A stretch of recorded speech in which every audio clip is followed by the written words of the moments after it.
성경 말씀 요한계시록 17장 9절부터 14절 찾으셨으면 다 함께 읽습니다. 시작. 지혜 있는 뜻이 여기 있으니 그 일곱 머리는 여자가 앉은 일곱 산이요 또 일곱 왕이라. 다섯은 망하였고 하나는 있고 다른 하나는 아직 이르지 아니하였으나 이르면 반드시 잠시 동안 머물리라. 전에 있었다가 지금 없어진 짐승은 여덟째 왕이니 일곱 중에 속한 자라. 그가 멸망으로 들어가리라. 내가 보던 열뿔은 열 왕이니 아직 나라를 얻지 못하였으나 다만 짐승과 더불어 임금처럼 한동안 권세를 얻으리라. 그들이 한 뜻을 가지고 자기의 능력과 권세를 짐승에게 주더라. 그들이 어린 양과 더불어 싸우려니와 어린 양은 만주의 주시오 만왕의 왕이심으로 그들을 이기실 터요. 또 그와 함께 있는 자들은 곧 부르심을 받고 택하심을 받은 진실한 자들도 이기리로다. 아멘. 다시 돌아갔으면 하는 시간들, 그리고 일어나지 않았으면 하는 일들이 있으실 것입니다. 대부분의 사람들이 코로나 이전으로 돌아갔으면 하고 생각을 하고요. 제가 요즘 만나는 분들 중에 공통적으로 2017년 이전으로 돌아갔으면 하는 분들이 굉장히 많은 것을 보게 됩니다. 저는 개인적으로 지난 주일 금요일로 돌아갔으면 하는 그런 생각이 일주일간 있었습니다. 화요일인가 목요일날 시찰회 모임을 다녀왔는데요. 같이 참석하셨던 목사님 중에 한 분이 토요일날 갑자기 몸이 안 좋다고 연락이 오셨더라고요. 지금 상황에서 몸이 안 좋다라는 건 어쨌건 저쨌건 코로나 검사와 연관되어 있기 때문에 그게 양성이건 음성이건 간에 일단 이제 예배에 지장이 생기게 된 거예요. 그래서 이제 가슴이 벌떡벌떡 요동을 치면서 일단 교회에다가 비대면 예비로 전환하기로 연락을 드렸어요. 그리고 하루 종일 온종일 별별 생각이 다 들어갔어요. 아무것도 일에 손이 잡히지 않았어요. 만약에 내가 코로나에 걸렸으면 나는 어떻게 할 것인가, 그냥 지나갈 것인가, 후유증이 생길 것인가, 별의별 생각이 다 들었어요. 그리고 나서 하루 온종일 이렇게 고민하고 고생하고 나서 저녁에 그 목사님한테 연락이 오셔서 음성 판정이 났습니다. 죄송합니다 라고 그렇게 연락이 오셨더라고요. 예, 좋은 일인데 잘 됐는데 이미 저는 스케줄이 다 꼬일 대로 꼬이고 하루 종일 지칠 대로 지치고 그렇게 불보듯 뻔한 일이 일어났어요. 그래서 이제 주일날 아침에 다음날 아침에 일어났습니다. 아침에 9시에 일어나가지고 교회 가려고 이렇게 준비를 하는데 주일 오전 9시에 저희 사모님이 그냥 아무 이유 없이 졸도를 해버리신 거예요. 피가 안 통한다라고 그렇게 얘기해가지고 막 전 옆에 또 30분 동안 벌벌 떨면서 막 주무르면서 이러다 진짜 호래비가 되는 게 아니야, 구급차 불러야 되는 거 아니야, 구급차 불러야 돼 말아야 돼 하면서 막 갈팡질팡하고 있었어요. 그렇게 마음 졸이면서 주물고 피통하라고 이렇게 막 문지르고 하다가 둘이서 지쳐가지고 깜빡 잠이 들었어요. 그리고 깨어나 보니까 시간이 11시가 된 거예요. 주일 예배 11시에 드려야 되는데 지쳤다가 깨어나 보니까 11시고 비대면 예배니까 어떻게 해요? 도저히 서로 예배 드릴 상황이 아니라서 그냥 그 주일 예배를 못 드렸어요. 뭐 예배 한번 끝나고 넘어갔는데 근데 그걸로 끝이 아니라 이게 지치고 지친 일이 두 가지가 일어나고 비대면 예배로 전한다고 그러니까 이게 복합적인 영향을 저한테 주더라고요. 연타로 이렇게 스트레스를 받으니까 이 한 번 깨진 흐름이 복구가 안 되어서 지난 주간 내내 설교 준비 때문에 굉장히 고생을 했어요. 앉아서 준비를 하는데 앉아서 녹화를 하려고 하는데 아무것도 되지 않고 한 5분만 되면은 딴 생각이 들어가고 답이 나오질 않더라고요. 심지어 새로 만들어야 되는 것도 아니고 그날 아침에 만들어 놓은 설교를 오늘 하기 위해서 다시 만드는 작업인데, 새로 만드는 것도 아니고 다시 다듬는 작업인데 그거를 손이 안 잡혀가지고 한 주간을 보냈다라는 것이에요. 그러면서 일주일간 들어간 생각은요, 비대면 예배를 해야 되면 언제 해야 되는 것인가, 근데 목사란 사람이 누구 말대로 너무 쉽게 물러서는 것 아닌가라는 그런 생각이 들어요. 또 그러면서도 만에 하나 사람이 죽을지도 모르는 그 상황인데 예배를 강해야 하는 게 맞나? 라는 그런 생각도 들어갔고요. 누가 죽건 말건 목사라면은 예배를 지키는 게 순교 정신인가 아닌가라는 그러한 물음들도 계속 일주일간 들었어요. 그 멋진 목사님, 큰 목사님들, 성공하신 목사님들 간증하시는 걸 보면요, 주일 아침에 뭐 아이가 쓰러지고 사모님이 쓰러져도 예배드리는 그런 멋진 모습을 간증하는데 나는 무엇한 것인가 라는 그런 회의감, 그러한 복잡한 생각들이 얽히고 설켜서 이렇게 힘들게 되었던 것 아닌가 생각을 하게 돼요. 결국 이 모든 것이 백신만 있으면 되는 것이에요. 그런데 우리는 어쨌든 간에 실패했어요. 컨트롤 타워는 부재했고요. 방역 적용에 일관성이 없었고요. 어느새 이제는 국민 개개인이 방역의 최일선이 되어버린 그런 상황이었어요. 절대 권력은 부패한다라고 견제 장치가 없었던 권력은 부패였다라는 것을 우리는 고백할 수밖에 없다라는 것이에요. 그런 가운데 다시 한번 폭발적인 확진자 증가세로 비대면 예배를 시작했지만 이 또한 지나가리라 라고 아니하고 넘어가기에는 너무 우리가 지쳐있다라는 그런 느낌을 받을 수밖에 없다라는 것이에요. 그러한 것이 복합적으로 예민하게 다가와서 제가 설교 준비가 불가능하지 않았나, 그런 형태로 나타나지 않았나 이 시간 돌아보게 된다라는 것이에요. 이렇게요, 결정적인 이런 일들이 일어나기 전에 그 시간으로만 되돌릴 수 있다라면 다시 돌아가서 모든 일들을 원상태로 만들 수 있다라면은 이라는 그런 생각을 누구나 하고 계실 것이에요. 이 모든 일들의 책임이 누구 것이냐를 여기서 왈가왈부 자세히 따질 필요는 없어요. 민주정은 그 피로감을 투표로 보여주면 되는 것이기 때문이에요. 다만 우리가 여기서 해야 될 것은 뭐냐면요, 그리스도인은 결국 하나님의 역사하심에 대해서 민감하게 반응하고 인간의 권리를 사유하는 악한 세력들, 그것에 대해서 불꽃같이 지켜보시는 하나님께서 그 악덕이 차고 넘치길 기다리는 그분이 심판하신다라는 것, 그것을 기다리는 것이 성경이 말하는 순리라는 것을 깨달아야 가야 한다는 것이에요. 교회 안에도 이 방역에 대하여서 대면 예배를 강행할 것이냐, 비대면 예배를 할 것이냐를 가지고 갑론을박하고 있는 것을 보게 돼요. 각종 교회와 관련된 직능 단체들 커뮤니티에 가보면은 우리 목사님 마이크 안 쓰시고 설교하시고, 우리 목사님 꼼수로 사람들 이렇게 몇십 명 모아가지고 예배 드리고, 우리 목사님은 뭐 하고 그런다고 막 서로 신고하고 서로 성토하는 것을 보게 돼요. 대면 예배, 비대면 예배는 비본질이에요. 결국 중요한 본질은 뭐냐면요, 하나님의 생명을 받아 생육하고 번성하라는 명령을 위하여서, 그것을 지키기 위하여서 교회와 하나님의 몸된 교회와 그 교회의 구성원들이 어떻게 행동하는 것이 나와 내 이웃을 위하여서 가장 선한 것이냐라는 관점에서부터 접근해야 한다는 것이. 루터나 칼뱅이나 쯔빙글리가 살던 그 시대에는요, 패스트가 창궐하던 그 시대였어요.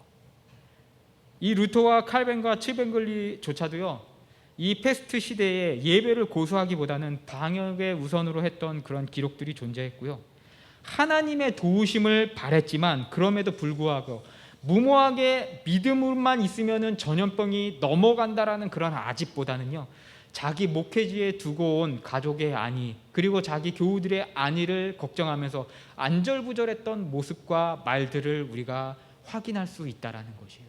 그것을 교훈으로 얻어야 한다라는 것이에요. 한 생명의 모습보다 천하에 귀한 것은 없습니다. 이것이 바로 성경이, 그리고 우리의 교부들과 우리의 개혁자들이 말하는 본질이라는 것을 우리가 잊지 말아야 한다는 것이에요. 그렇다면 이런 권력을 가지고 세상을 주무르는 세력들, 그 세력들에 대해서 하나님은 어떤 취급과 스탠스를 가지고 계실까요? 그것에 대해서 오늘 본문을 통하여서 잠시 짚고 넘어가도록 하자는 것이에요. 9절을 봅시다. 9절 읽습니다. 시작. 지혜 있는 뜻이 여기 있으니 그 일곱 머리는 여자가 앉은 일곱 산이요. 아멘. 우리가 3절에 보면은 그 여인이 붉은 짐승을 탔던 그런 얘기에 대해서 여러분 기억을 더듬어 보시면 기억이 나실 것입니다. 이 음료에 대해서는 계속 이야기 들었기 때문에 저 자세하게 설명드리지 않아도 잘 아실 것이에요. 12장 1절에 하나님의 참된 교회를 태양을 입은 여인으로 유추하는데, 그 태양을 입은 여인의 대척점에 서 있던 여자가 누구라고요? 여기 나오는 음료라는 것을 여러분이 기억하셔야 돼요. 그렇다면 과연 이 음료는 세계 속에서 어떠한 형태로 존재할 것인가에 대해서 생각해 봐야 된다는 것이에요. 어떤 인격성의 총체성으로 대표를 하느냐라는 문제를 짚고 가야 한다는 것이에요. 과연 이 음료가 구약과 신약 속에 어떻게 존재해야 하는지, 어떠한 인격체로 존재했는지 이야기를 해야 한다는 것이에요. 그것을 위해서 그 시초를 어디로 가야 하냐면요, 가인으로 가야 돼요. 여러분, 가인의 스토리를 잘 아실 것이에요. 근데 그 스토리 속에 가인을 보세요. 살인이 일어나기 전에 하나님 앞에 그 가인이 태어날 때 그가 원래 못난 놈이라고 성경의 기자가 기록하고 있었습니까? 그런 기록은 하나도 없어요. 성경에 가인이 낳는 시점에 장차 이 아이가, 이놈이 세상을 혼란케 할 불행의 씨앗이 될 것이다 라고 한마디도 적혀 있지 않다라는 것이에요. 평범한 하나님의 자녀로 아담의 가정에 태어났다는 사실을 성경은 이야기하고 있어요. 그런데 그는 언제서부터 망그러지기 시작했을까요? 그 망그러지기 시작한 시점은요, 성경에서 분명히 기록하고 있어요. 안색이 변하였다라고 그렇게 이야기하고 있다라는 것이에요. 동생 아벨의 기름은 받아주시고 자기의 곡식은 안 받아주시는 그 시점에 안색이 변하였다라고 이야기를 한다라는 것이에요. 물론 왜 아벨의 양의 기름은 받았고 가인의 농산물을 안 받으셨는지 성경 본문에는 기록되어 있지 않아요. 어떤 사람들은 뭐 이스라엘 백성이 농경민족이 아니고 블레셋 사람이나 농경민족인데 가인이 농경민족 블레셋의 전통을 따라가지고 농산물을 드렸기 때문에 뭐 안 받았다. 별의별 해석이 다 존재해요. 그런데 중요한 것, 확실한 것은 뭐냐면요, 가인의 태도, 예배를 드리는 가인의 태도가 글러먹었다라고 안색이 변하였다라는 단락에서 이야기하고 있다라는 것이에요.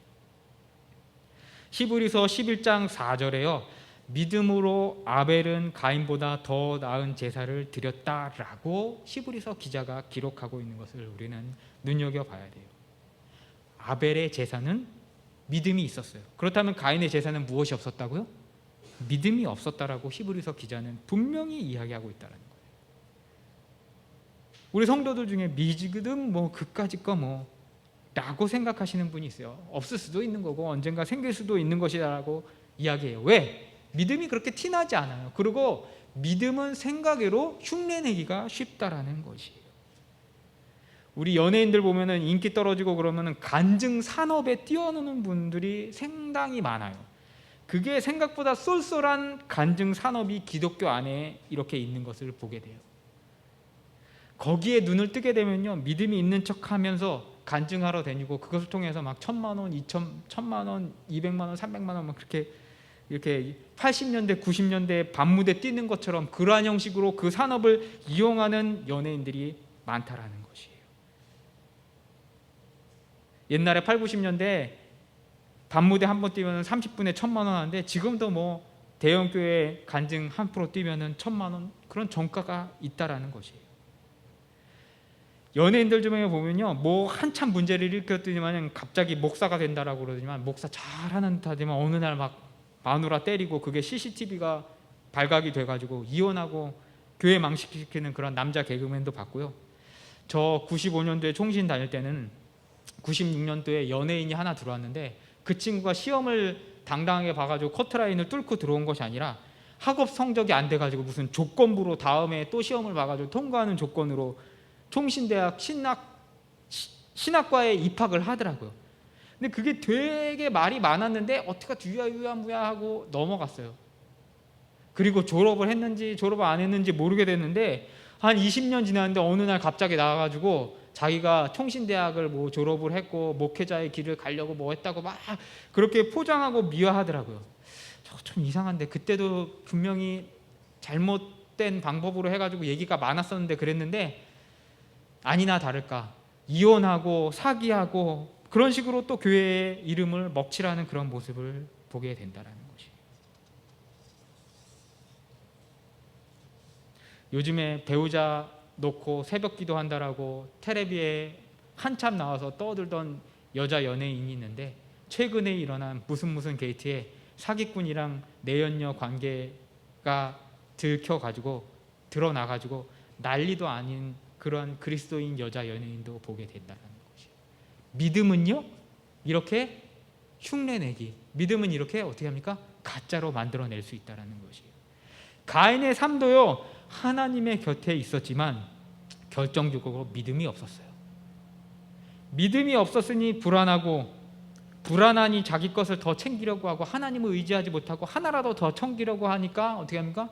모자란 듯 느끼고 결국에는 아벨의 것은 받아주고 자기 것은 안 받아주니까 어떻게 합니까? 그 안에서 안색이 변하고 불신의 꼬리와 꼬리가 밀고 하나님도 못 믿고 자기 동생도 못 믿으니까 어떻게 해요? 때려 죽이는 인류 최초의 살인사건이 일어나게 됐다라는 것이에요. 결국 성경의 이러한 스토리들이 말하는 연속성은요, 요한계시록까지 계속 연속적으로 이어지면서 우리에게 이 음녀가 어디서 갑자기 나타난 것이 아니라 가인 이후에 자기 안위를 지키기 위하여서 형성되었던 그 흐름들이 결국에는 요한의 시대의 교회를 대적하는 세력으로 나타났다는 것을 보여주고 있다는 것이에요. 10절에 보면은 이 로마에 7 왕이 있는데 5은 망하였고 하나는 있고 다른 하나는 아직 이르지 아니었다라고 언급하는 것을 보게 됩니다. 이거 잘 보셔야 돼요. 다시 한번 읽어볼게요. 10절 한번 읽어봅시다. 또 7 왕이라 5은 망하였고 하나는 있고 다른 하나는 아직 이르지 아니하였으니 이르면 반드시 잠시 동안 머무리라 라고 그렇게 이야기하고 있는 것을 보게 돼요. 7 왕은 무적행에서 올라온 짐승이 시대마다 인격화되어서 지상의 권세를 누리는 것에 대한 그런 총합을 나타내는 히브리적 개념수예요.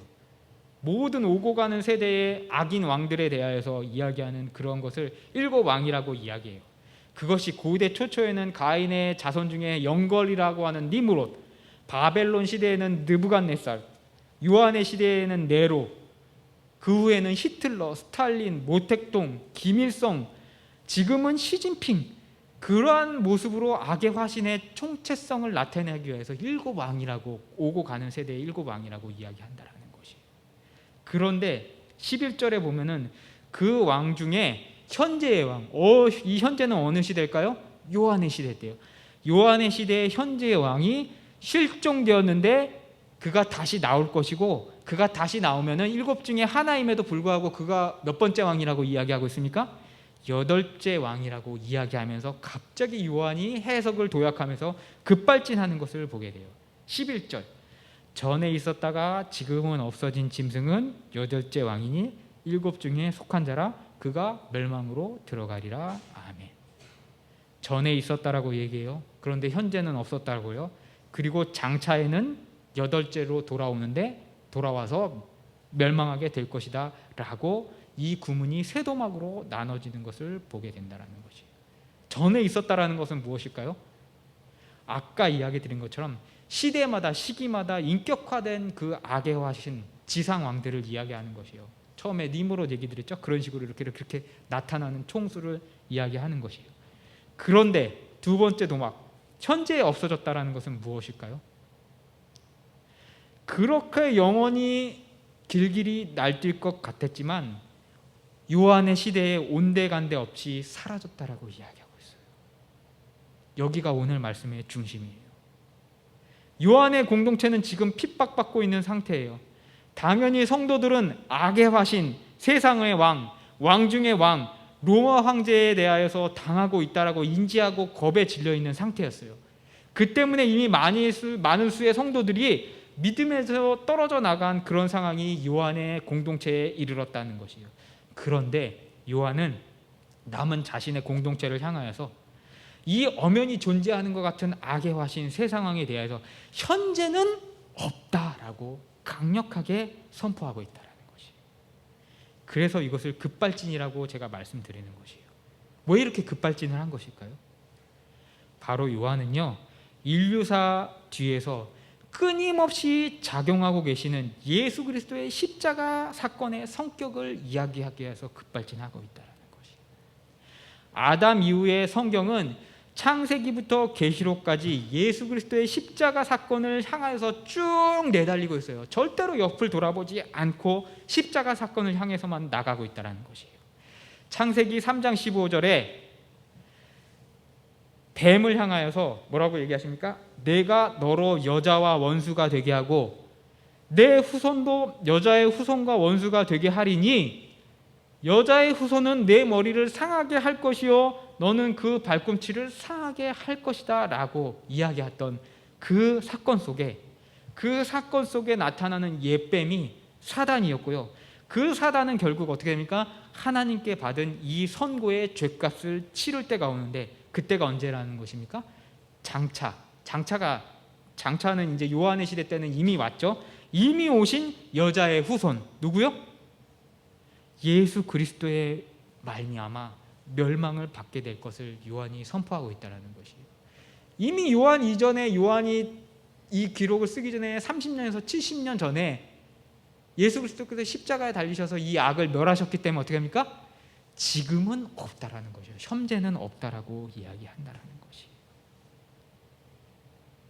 그런데 요한은 창세기 사건을 기반으로 계시록 12장에 태양을 입은 여자가 해산하여 아들을 낳는데, 그가 장차 철장, 이거는 셉터예요. 그 보면은 기사들이 들고 다니는 이런 마이크 같이 생긴 검 뭉치, 칼로 찌르는 게 아니라 옛날에는 갑옷을 입었기 때문에 그걸로 갑옷을 깨 두드려 패서 사람을 죽이는데, 예수 그리스도께서 그 철장의 권세를 가지고 사단과 마귀를 어떻게 합니까? 대가리를 후드러 까서 깨버린다는 그런 극적인 해석을 보여주고 있다는 것이에요.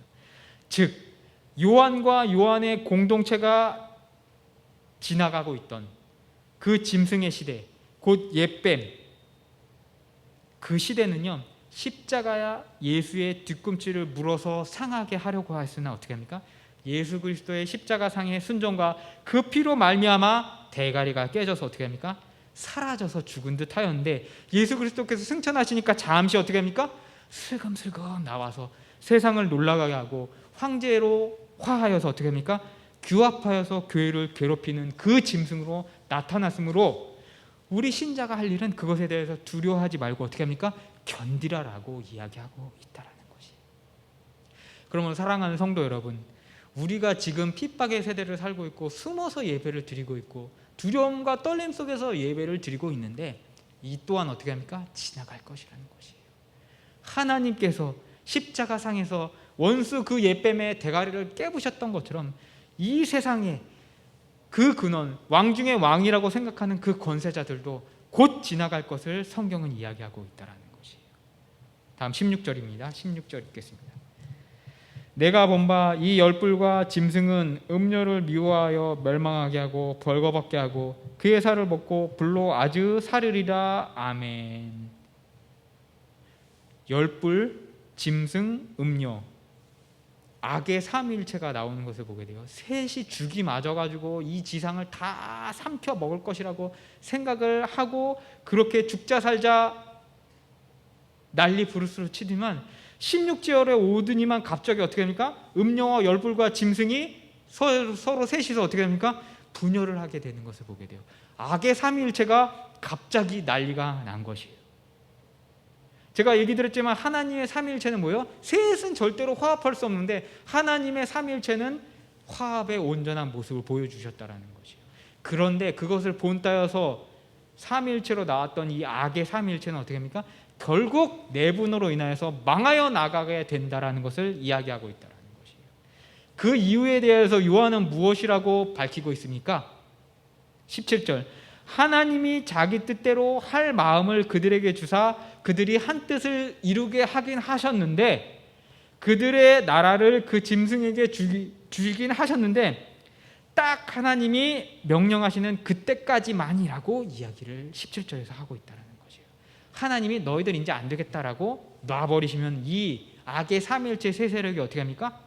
그 즉시 요입당하면서 서로 어떻게 합니까? 물어뜯고 죽기 살기로 분열하게 될 것이라고 요한은 예언을 받아서 대언을 하고 있다는 것이에요. 사랑하는 성도 여러분, 지상의 악의 세력, 지상의 권세에는 분명히 끝이 있어요. 그 지상의 악의 형통은 잠시 잠깐이고요, 그 악의 세력에 힘을 입은 음료는 결국 망하게 된다는 것을 오늘 요한은 우리에게 교훈하고 있어요. 지난 주간에 갑자기 우리 건물 주인한테 전화가 오셨어요. 퉁명스럽게 내일 다른 사람 들어오기로 했어요 라고 그렇게 이야기를 하시더라고요. 제가 뭐 그분이랑 싸운 것도 없는데 굉장히 퉁명스럽게 내일 들어온다라고 그렇게 얘기하시더라고요. 그래가지고 깜짝 놀래가지고 이게 무슨 일이야 그래가지고 교회에 누가 들어온다고, 저희 1004호 교회인데요. 그러니까 주인 양반이 깜짝 놀라서 아이고 죄송합니다, 그 1003호 옆방에 걸어야 되는데 잘못 걸었어요, 죄송합니다 라고 그렇게 이야기를 하시더라고요. 그래서 뭐 이런저런 얘기 잘 돌봐주셔서 감사하다라고 그러고 얘기를 끝냈어요. 여러분 잘 아시지만 저 거울 뒤 옆방에 작년 11월에 분양 대행사가 들어왔어요. 근데 이게 분양 대행사 이걸 알아보니까 이게 지금 좀 암흑의 세계에 질 안 좋은 분들이 하는 그런 일들이라고요. 이렇게 어느 날 그 양반이 이렇게 대뜸 교회 문을 열고 들어오더니만 시끄럽다고 방음 시설하고 예배드리라고 막 이렇게 안 좋은 그런 태도로 엄포를 놓고 가시더라고요. 가만히 앉아가지고 예, 죄송합니다 라고 이렇게 순간에 당한 거예요. 근데 이제 저도 이제 이 속에 열등감에 그런 것이 있기 때문에 이게 트리거가 걸려가지고 그때부터 막 속에서 이제 열불이 올라오기 시작한 거예요. 내가 더 먼저 들어와 있었고 뭐 한 것도 없는데 왜 내가 저 사람한테 저 일을 당해야 되는 거지? 라고 화가 올라오기 시작하더라고요.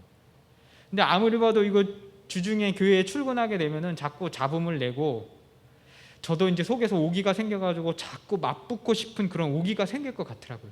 분명히 여기 앉아가지고 악기 소리 크게 나가지고 오르면은 막 멱살 자꾸 싸울 것 같은 그런 생각이 자꾸 제 속에서 들어오더라고요. 그래서 결국엔 제가 어떤 방법을 택했냐면요, 그 이후로 출근을 안 했어요. 주중에 교회 안 나와 버렸어요. 코로나로 막 돈이 줄줄 새고 교회 이렇게 임대해 놨는데 일주일에 한 번 쓰는데 한 달에 기백만 원씩 나가는 게 정말 속이 터지는데도 그냥 안 나왔어요. 그러면서 제가 하나님 앞에 뭐라고 기도를 하냐면은, 하나님, 이거 내 교회 아니죠? 이거 하나님 교회죠? 없어지면 하나님 당신 손해니까 하나님 당신 알아서 하실 것이죠? 저는 주중에 교회 안 나올 거야, 하나님 알아서 하세요 라고 기도하고 손을 놔버렸어요. 그런데 하나님 앞에 전적으로 일임하고 해결하시라고 그렇게 드렸더니 어떻게 합니까? 해결을 해주신 거예요.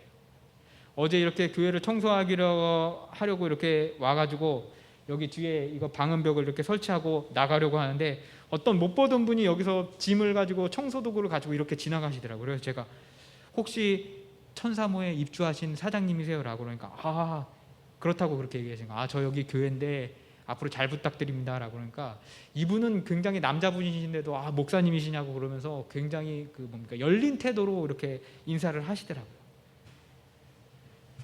물론 이제 저희도 조심을 해야 되고 저 옆방에 있는 분을 위해서 조심을 해야 되겠지만 어쨌건 저쨌건 간에 승리했어요. 싸우지 않고 교회로서의 최소한의 그 모습을 보였다라는 거죠. 세상 왕, 세상의 권력과 세상의 힘과 세상의 논리로 싸우지 않았다라는 것이에요. 한 번 승리가 어렵지 다음번에 또 이런 일들이 일어나면 우리 교회는 또 승리할 것을 믿어요. 제가 승리할 것을 믿어요. 여러분도 승리하실 수 있을 것이에요. 아멘. 이 방역으로 인해서 교회마다 힘들어요. 다 죽을 것 같은 상황이고 예배를 고수해야 되냐 말아야 하는 논란도 많아요. 서로 간에 교회 안에서 정죄도 있어요. 목사가 우리 목사님 마스크 왜 안 썼냐 라고 서로 교회가 목사를 고발하고 그러한 일들, 난전도 이런 난전이 없는 것을 보게 돼요. 그런데 하나님께서는 분명히 그 악의 세력의 형통은 끝이 있다라고 말하고 계시다라는 것이에요. 음녀와 짐승과 열불의 삼위일체가 하나님의 명령하는 순간에 와해되고 서로 물어뜯어서 자멸로 무적행으로 빠지게 되는 시간이 있다라는 것을 이야기하고 있다는 것이에요. 그러므로 그리스도인의 신자들, 너희는 십자가의 승리가 헛된 것인가 의심하지 말고 더욱 묵묵히 신자로서의 삶을 살아가라라고 성경은 이야기하고 있다는 것이에요. 오고 가는 세대 속에 수많은 짐승의 하수인과 거짓 선지자들이 성도와 교회를 핍박하고 그들을 사륙했다는 것은 피할 수 없는 사실이에요. 그렇지만 성경은 결국 이것이 그들이 최후를 앞둔 발악이었으며 이미 예수 그리스도의 십자가의 사건으로 말미암아 우리는 세상에 이긴 자가 되었다라는 그런 가슴 웅장해지는 선포를 우리에게 주고 계시다라는 것이에요. 그러므로 이 시간 함께 하시는 사랑하는 성도 여러분, 세상에 썩어질 것에 주의를 빼앗기고 주의를 잃어버리는 어리석은 삶을 살지 마시고 주어진 처소와 대면 예배가 됐건 비대면 예배가 됐건 그 자리에서 천국을 향하여서 항상 시각을 고정하면서 천국을 향하여 나아가시는 성도들 되시기를 주님의 이름으로 축원하면서 오늘 설교를 마치도록 하겠습니다. 우리 함께 기도하시겠습니다. 사랑과 은혜가 많으신 하나님 아버지, 세상 왕 중의 왕이라고 이야기하는 자들도 그들의 악의 삼각동맹, 악의 삼위일체를 틀고 세상을 집어먹을 듯한 그 힘에도 불구하고 하나님께서 명령하시는 그 순간에 우르르 와야 된다라는 것을 오늘 성경을 통해서 알게 하신 것, 배우게 하신 것 감사드립니다.